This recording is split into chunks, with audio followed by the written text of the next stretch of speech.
Welcome to Muse News, the podcast where we talk about all things memorial and beyond. Today we are joined with Lori Lee Oats. She's a professor in the Department of Sociology and adjunct professor in the Department of Political Science at Memorial University. And she is joined with us today in the CHMR studios. How's it going, Lori Lee? I am absolutely grand. How are you? I'm fantastic. So recently you were on VOCM talking about the Gull Island project, and after a visit to Labrador with doing some research, you met with some people there. Can you tell us about that experience and what you've come to learn about the Gull Island project? Okay, so that was part of my SSHRC-funded project, SSHRC Insight Development Grant, and the project is titled CURSE, How the Resource Curse Manifests in Newfoundland and Labrador.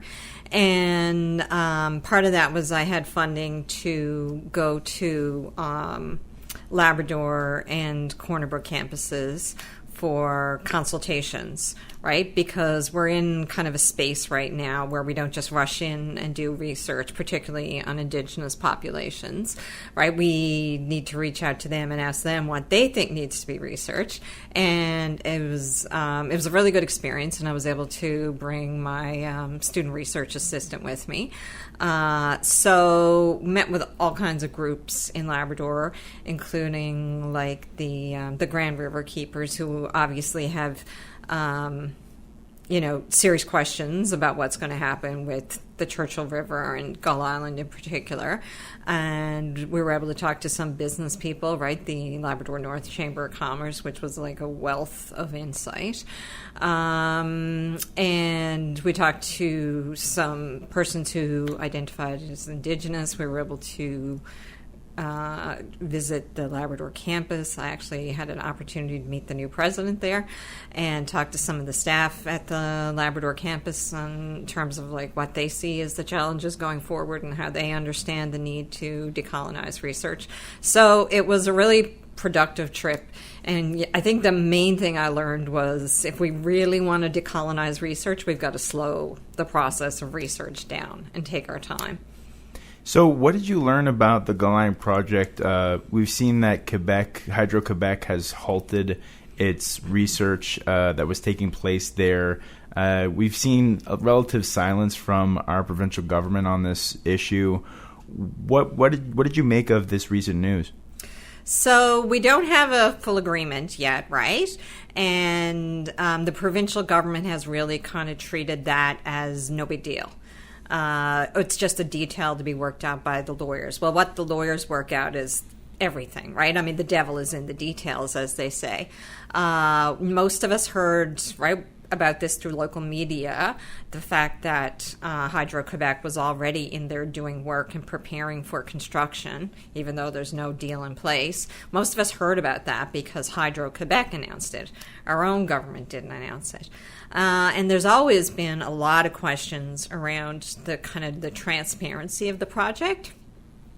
Most of us haven't seen full financial details yet, right? A lot of people have, who I'd expect to know about hydro developments have complained about the lack of financial information that's available. There's been a lack of consultations, right? We've already seen that with the, even though government says that the Innu Nation has signed on to the deal, we're now seeing pushback on the ground from the Innu Nation. So again, right, if we really want to decolonize this project and not make kind of the mistakes that we made with Muskrat Falls, we seriously need to slow this down. And we know there is a huge demand for hydroelectric power in this country. Every plan I've seen on climate change in Canada depends heavily on hydroelectric power out of Quebec, right? Electricity is going to be to this century what oil was to the last century, and we're sitting on it in this province. And there's no wonder that Quebec is in such a rush to get that deal done, because they've been out there talking about the fact that they want to be North America's battery, right? That's part of kind of our new Prime Minister's nation-building projects.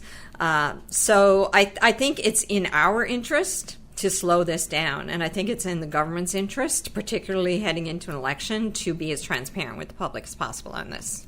So the big MOU debate that came and went over the Christmas season, It's kind of, all in the back of our heads now. But what do you make, coming to the end of this MOU debate and now into these negotiations? What will be the key issues as we're going forward, having already agreed to 5.9 cents per kilowatt hour? So the provincial government announced the deal December 12th, when people were starting to disengage from the news for the Christmas season. And then they immediately proceeded to engage with an advertising campaign to sell this deal to the public, which I think CBC did a news story on that, and they spent $300,000 of our own money to tell us what a great deal this was. And if it was such a great deal, why did they need to spend so much money telling us it's a great deal? And then they immediately proceeded into opening the House early in the new year and getting a debate pushed through the House. And again, that goes back to the need to slow it down, the need for more transparency. How are we supposed to believe this is a good deal when they're in such a rush and they are pushing it so hard? And one of the things we know about Gull Island is Hydro-Quebec gets 40% of it, right? Which is why? Again, if this is hydroelectricity is such a valuable resource right now, why are we giving it up? And so when you come back from Labrador and you've had these kind of conversations, you're talking about, slowing down this process in decolonization. What would that look like for a project like Churchill Falls expansion and Gull Island? Well, it would look like not giving so much away, I would think. People who I trust, right, they're saying that we're not getting enough money in terms of what's been promised in the MOU. You've seriously got to question why we're giving so much of the Gull Island resource away. And I suspect what the claim is that, look at what a mess was made on Muskrat Falls. We're not capable of managing projects like this ourselves in this province. Hydro-Quebec is not capable of doing it. That's why Quebec has to do it. Quebec takes on the responsibility for it. And I think that's a dangerous narrative, right? The idea that we can handle these projects ourselves in this province. And, when I think you might have actually been in my Newfoundland Labrador politics class. And when I teach Newfoundland and Labrador politics, one of the things I say to students is it's not that we're not capable of governing ourselves, because that narrative always comes up, right? It's our elites govern in ways that are always destructive to us. These projects tend to be very much pushed by the business community and contractors, and then the money gets transferred outside the province. These are not what good deals look like. We know that the last 3 hydroelectric developments in Canada, the last 3 mega dams, were all highly problematic, right? It wasn't just Muskrat Falls. Most of the world has moved away from hydroelectric mega dams, and the United States has completely moved away from them, which is why Quebec is so interested in getting the power to sell it into the United States. And so what do your project, the Shirk funded project on the resource curse, what does the resource curse mean for Newfoundland and Labrador? So that's what I'm tasked with finding out. So we know there's research going back to the 1970s, which shows that resource-dependent economies are not, they don't do as well as kind of service economies. Historically, it was economies that had evolved into manufacturing. Then it becomes economies that have devolved into services, and now it's knowledge-based economies, right? The United States is the biggest economy in the world. So 80% of its economy comes from selling its services globally. There's little doubt, that the economies that do the best are the ones that transition into those service economies. Examples of that are, China, South Korea, Taiwan, Ireland, right? And they all invested heavily in services. They all invested heavily in education. and they built their people so that their people could serve the global economy. Resource economies, they tend to use their people to just extract and send everything outward. Now, the government of Newfoundland and Labrador, you can read it right on their own website, right? That we are a resource-based economy. They're not even trying to hide that they haven't effectively moved into the global service economy. There was some efforts made with tourism, but tourism tends to be low wage, right? And that has massive implications for gender labor patterns too, right? Because a lot of the jobs that are created in resource projects like Muskrat Falls and like the offshore oil projects it's jobs that like 85% of them go to men, especially in this province.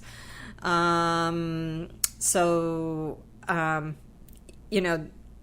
remember when I was in high school, we had to do a course called Newfoundland Culture, and I remember my Newfoundland Culture teacher asking, like, why is it we've got all these resources? Why can't we perform? Right? Why are we, we've got forests, we've got mines, we've got fish, we've got oil.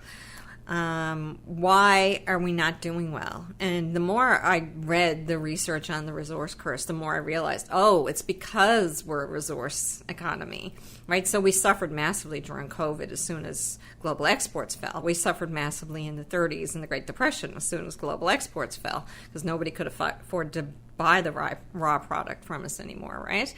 And my job now is to figure out how and why it is that manifests in Newfoundland and Labrador, using a combination of the literature that's already been written on this and primary sources from the National Archives. So you talk about how governments or the elites that have been making these decisions aren't ready to grasp the fact that our economy needs to transition away from a resource-based economy. How has that manifested in the last few governments that we've seen? What approaches have they taken to diversify or lack thereof our economy, and what can they be doing better? Well, I would argue we've been going in the opposite direction, right? One of the things they've done is they've massively defunded Memorial University. That is going to be one of Andrew Furey's biggest legacies, was the destruction of university public education in this province. Like, if you're trying to move into the global service economy, you're investing in education. It's pretty clear that we've got a campaign finance problem in this province, that contractors who can contribute a lot to campaigns have a lot of control in this province, right? So decisions get made that are in their interest, right? Like our entire kind of development policy, economic policy in this province is driven by developers who want to build suburbs and contractors who want to build infrastructure and contractors who, want roads contracts. So they build roads to the suburbs. And that makes the cost of living really high in Newfoundland and Labrador, right? Because we're not building this like kind of dense housing in the city in these mixed use neighborhoods, the kind of downtown Georgetown type neighborhoods, where you can, we're not investing in public transit, where, these are things that like bring the cost of living way down. But our public policy is all made around what contractors want in this province, whether it's real estate developers or road builders or companies that want to service the offshore companies that want to service hydro development. Like and our campaign finance laws are written in such a way that they're going to continue to have that control. So you've had a broad career in both government and academia. What is the biggest lesson you learned from both sides, studying policy and being part of it? I was in government provincially here when Danny Williams was premier. And he was, bar none, the most popular premier in Canadian history. Now, he was very focused on resource development, too. And he was there at a time when we actually had, he was there during kind of peak oil revenue, right? Because the oil revenue in this province peaked in 2007. And the oil industry has been massively in trouble since about 2014 globally, or they've been making structural changes, right? Recognizing what was coming down the pipe with climate change. I mean, government, obviously, it wasn't for me. I started to feel the need for a more intellectual challenge and came back to Memorial University to do the MPhil program, and that just bounced me right into a PhD program at the University of Exeter with full funding. And, you know, I mean, I wasn't going to survive in government because I didn't want to kind of just buy into the way things had always been done. I wanted, you know, I wanted like to do effective policy making. I wanted to do real consultations.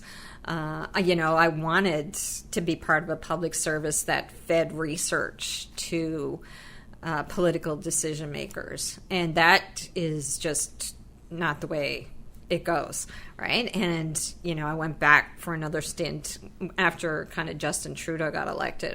I did a year at in the minister's office at Status of Women Canada, and it was like, oh boy, right the first time. And what I found federally, there was so much focus on the GTA, right? And there, you know, there was such a lack of recognition that there's no Liberal majority in Canada without Atlantic Canada. I told them they were going to lose 11 seats in Canada in 2021, and they lost 7, which, right, that cost them their majority. Wow. So take us back to when you decided to come to academia, and why take on the idea of the resource curse? Does that have anything to do with what you've seen in behind the closed doors? And is this why you want to bring these solutions to the research world? So, I mean, I feel like every research project I've ever done, I've kind of just fallen into. And, you know, you kind of wake up one day and you've got this kind of question in your head that absolutely needs to be answered, and bam, that's your next research project. And I was studying history of religion when I was in the MPhil program here, and I got accepted to do a PhD on the history of religion in the history department at the University of Exeter. And, you know, I had the good fortune of being there when global and imperial history was like becoming a really big thing, and I had the fortune to study with like some of the biggest names in global and imperial history. And I always say I finally understood Newfoundland and Labrador when I went to Britain and studied imperialism, and everything was kind of just breaking on imperial history at that time. It was almost like I was in Britain at a time when they were ready to deal with their imperial past. So that was hugely instructive. And it was once I got back here, I started seeing how it was playing out. And I was doing the podcast, the Podco podcast with Steve Tomlin and Luke Ashworth at the time. And it was Steve Tomlin who actually turned me on to the idea that Newfoundland is still an imperial economy. And I kind of looked around, and once you see that, you can't unsee it. And I just did an application to the Smallwood Foundation to go to the National Archives and start looking at it, and I got the money. And I did another application for SSHRC, and I got the money, probably because people are interested in the oil industry right now, right, because of climate change and because of just transition. So, I mean, my interest just happened to align with the conversations that were taking place. And another thing that happened, too, was, like, when we were doing the Podco podcast in 2019, that's when the world's like 11,000 scientists signed on to the Research in Bioscience journal that we were facing a climate emergency. That just went all over the world as like a massive international news story. And once I saw that data and saw what they were saying, it was like I just couldn't unsee it. And this was kind of around the same time that the Fridays for Future March was growing. And once you look at that, like you cannot help but, oh boy, we're in trouble. So that was just my next interest. And so going to the just transition and the need to adapt to human-caused climate change, what are you looking at in terms of how Newfoundland and Labrador can move away from oil and gas as we go forward, and what have you seen so far from provincial governments to that effect? Okay, so one of the collaborators on the project is, and I'd say one of the reasons that I was able to get funding is Angela Carter, who, of course, famously wrote the award-winning Fossilized. And she's now, we're fortunate enough to be able to recruit her here at Memorial University as Canada Research Chair on Climate Change and Equitable Energy Transition, I think is what she calls it.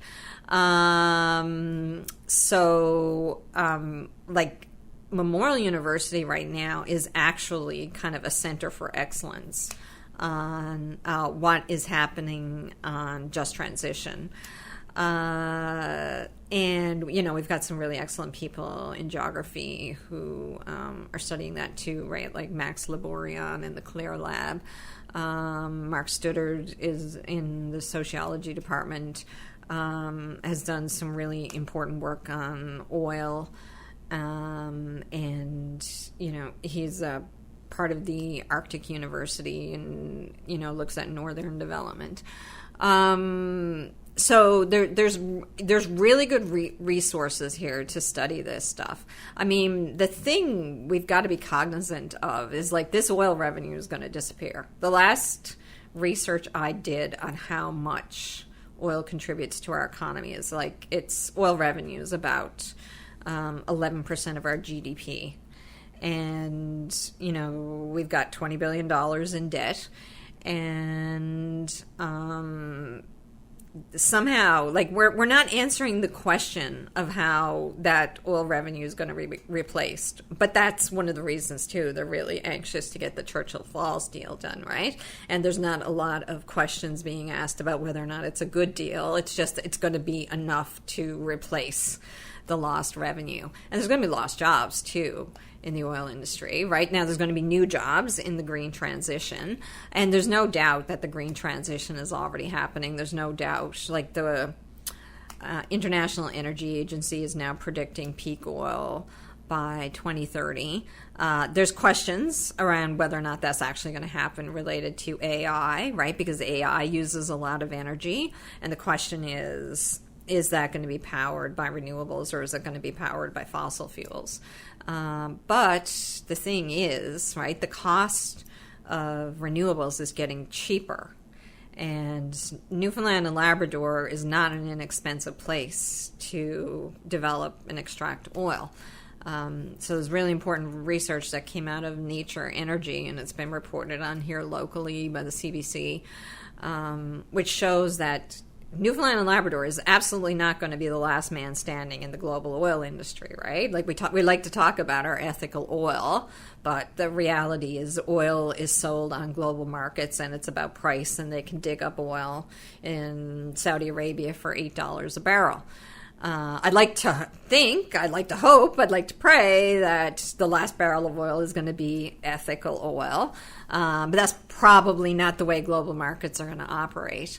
And, the prediction is that as soon as we reach peak oil, that those like $8 a barrel jurisdictions are just going to completely flood the market with their products, and we're going to very quickly be driven out of global markets. Like one of the reasons we got into trouble in 2020 during the coronavirus oil crash was that like oil companies just couldn't make enough money off our oil.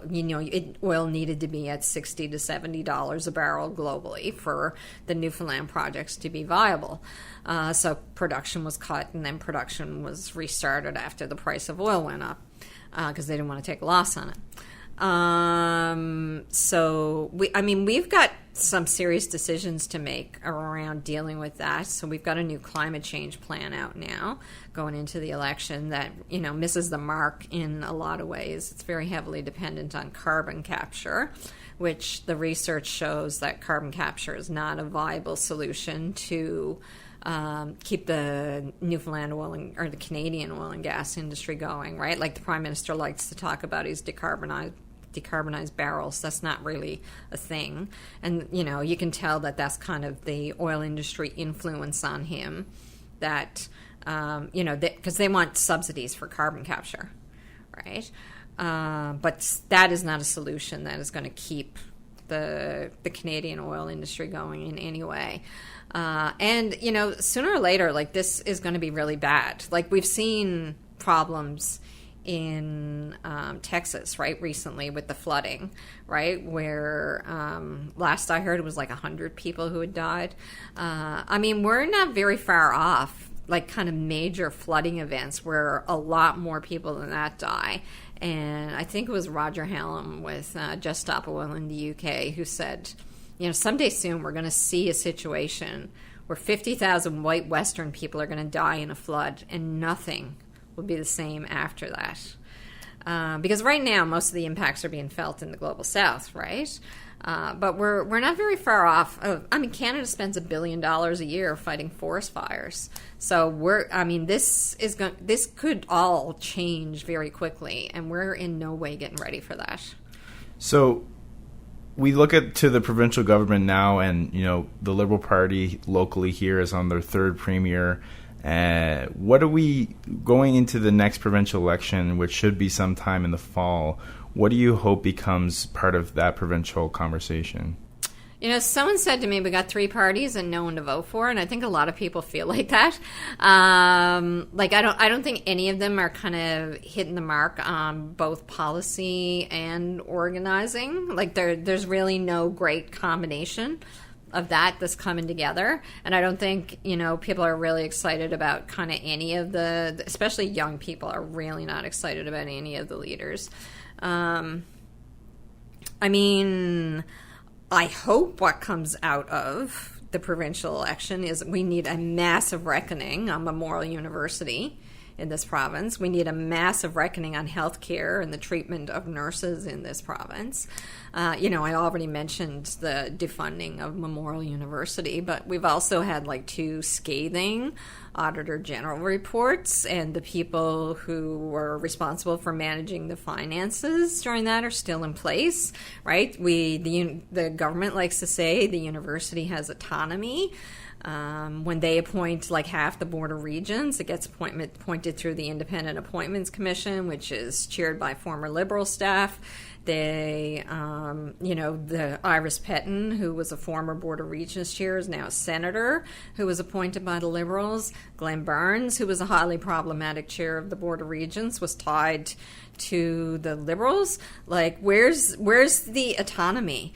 As they continually destroy post-secondary education in the province. There's all kinds of evidence that they knew that there was going to be a rollback in registrations as soon as they raised the tuition, and they went ahead and did it anyway. So we need a reckoning on that, and we need a reckoning on travel nurses. And going back to the Moya Green report that came out, and somehow in the same breath recommended a cut to both CNA and Memorial University while saying that education is the path forward for economic recovery. Can you help me understand what logic is at play here when it comes to the defunding of Memorial and also to CNA? So, I think they expected that international students were going to pick up where the local students dropped off, right? So what we know about education, right, there's been research that's been done on the contribution of universities. And the contribution is massive in terms of spaces with universities have a higher GDP. They have better democratic outcomes. It brings young people into the area, revitalizes the downtown, right? Because young people are more likely to want to live downtown. Creates jobs. Memorial University has been one of the biggest employers in the province. It brings in international students, and when you bring students into the economy, they're probably willing to work, in low wage jobs that older adults might not be quite so willing to work into. So it's good that way, and we did. A lot of that with kind of driving our young people away, and education is kind of the best economic development plan that there is, bar none, right? Like Ireland has done it, South Korea has done it, Taiwan has done it. I always say, I'll believe we're serious about competing with China in the global trade war when we're spending as much money on education as China is spending on education. But we're driving, and the argument was always that we were bringing our tuition in line with the other provinces, right? And the reality is that, and young people know this, there's diminishing value on a university degree when you have to pay higher tuition, when you have to take on more debt. It's one of the reasons, right, that kind of young people are kind of so upset with the status quo right now, is the diminishing returns on a college education. We were doing it right here, right? The greatest periods of economic development that Newfoundland and Labrador have ever known was when Smallwood was investing heavily in education. During Smallwood's, he invested in schools, he invested in the university, he brought in the free tuition, he even brought in student vouchers at one point. And during Smallwood's time in office, incomes in Newfoundland and Labrador increased by 300%, and the population increased by 40%. There is a direct link between education and economic development, but our government doesn't seem to pay attention to that. And of course, they were hoping that the international students were going to solve that for them, and they'd continue to come here and they'd continue to pay higher levels of tuition. But then there was restrictions put on student visas, which our current prime minister seems to have no interest in changing. And so where do you think your research will go forward now? What is your next steps? You visited Labrador, you've met with many stakeholders. What's next for the resource curse in NL? So right now I've been working on a piece on oil and gender in Newfoundland and Labrador, extractive industries and gender. I'm interested in one of the things that happens in resource curse states is that they tend to invest more money in policing, right? Because they have to, because of they end up policing the projects, right? The development projects. And we've already seen protests now at Gull Island, right? And a lot of the people that get arrested for these protesting at these projects in Newfoundland and Labrador tend to be Indigenous people, and that's very colonial. So I'm interested in looking at that dynamic, because we've had massive investments in policing in this province. Both the RNC and the RCMP, in the range of 24 to 27%. So I'm interested in looking at those dynamics. And interested in looking at something called the subnational resource curse. So I presented on that in Toronto recently at the Canadian Sociological Association. And my theory is kind of along the lines of, we do know that the subnational resource curse exists, and that lines up with the research that Angela Carter has done on the petro provinces and the importance of policy in the oil-producing provinces in Canada and the continual environmental rollbacks, right, which our new prime minister seems to be making easier and easier. But I think that seems to be a product of Canadian federalism. When you're in a federalist state, it kind of makes it easier to blame development problems on the federal government or another level of government. So I'm interested in that relationship between subnational resource curse and federalism, nationalism. And so do you think going forward, what do you make of the province's participation in the Gull Island, but also the ever waiting to see whether or not the Bay du Nord project will be going ahead? One of the things that's already happened with the Gull Island project is the Innu protests, and that was like a lot of times what happens is because this is being rushed, they haven't been on the ground and they haven't consulted the community so much as they've consulted the leadership, right? That became a big problem, say with the Coastal GasLink project, the pipeline out in BC, and the Wet'suwet'en protested across the country. So that was all completely predictable, right? I think that the ongoing kind of colonialism of that project is going to be an issue going forward. Bay du Nord, I mean, my feeling when it was approved in 2022 was the conditions in global oil and gas were such, right, that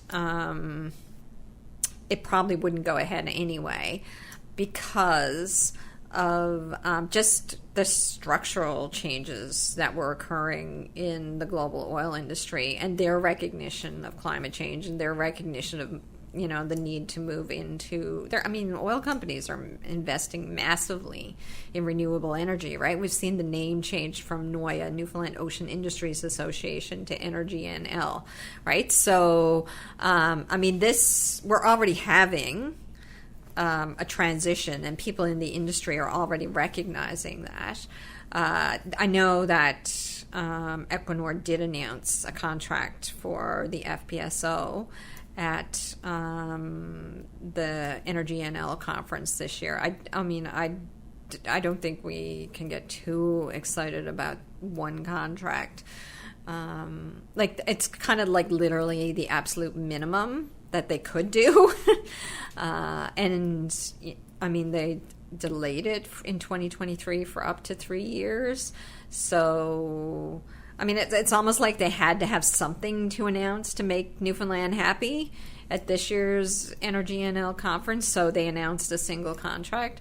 I mean, I don't think there's any clarity that project is actually going to go ahead yet. Well, thank you so much, Dr. Lori Lee Oats. She's a professor at the Department of Sociology and adjunct professor at the Department of Political Science here at Memorial University. Thank you so much for joining us today in the CHMR studios. Thank you for having me.